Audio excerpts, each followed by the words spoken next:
Hi guys, how you all doing? Hope you're having an amazing day just like me. So today I'm going to show you guys how I make one of my signature stew. You can use this for your yam, your plantain, your rice, your spaghetti, whatever you want to use it for. It's very easy. If your preference you like your protein fried, which is your beef, your fish, whatever, this recipe I am not doing that. This is like one of, as I said, one of my signature stew. I will also drop another one for the when you want to use your fried, you want to fry your protein and put it inside the stew, whichever is the case. This you're gonna enjoy, trust me. It makes no difference. The only difference is fried. It's very easy, very fast, very delicious. As usual, I will not give you recipe wey no make sense now. So let's get into it. Come and join me. Let's go. So in here, I have my pot is on fire. I'm gonna add my granite oil. I'm gonna put in my bay leaf, let it heat up a bit. Then I'm gonna put my tomato mix, which is my pepper, my tomatoes, and onion that I blended. And then I'm gonna add my tomato paste. I'm adding this. I didn't fry it before adding the tomato paste because this is the recipe.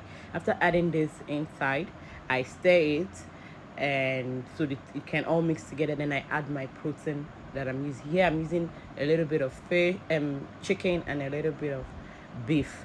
So I'm adding this into the pot so it can all cook together. All the juice, all the everything goes inside the stew directly. I'm not boiling it separately. As I said, this is a different recipe. So after I put all my protein inside, I'm just gonna stir it a little bit. Then I'm gonna cover it for it to cook for a while. After it has cooked for about 10 minutes, I'm gonna add my seasoning, which is I'm gonna add my hunger crayfish. This is my go-to seasoning, my go-to Maggi. I love this. It just gives my food like a special taste. I don't know, maybe it's just me. So I'm gonna add about 2.5 of this inside the stew. Then I'm gonna add my curry and my thyme, and I am using rosemary, dried rosemary to be precise, as you're gonna see in the video.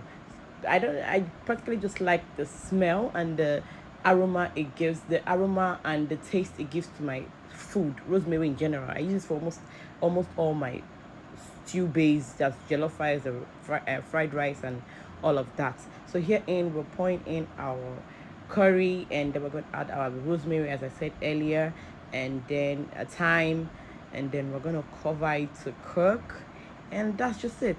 You know, easy, fast, just and delicious. Trust me. This is, if you taste this, you would think how.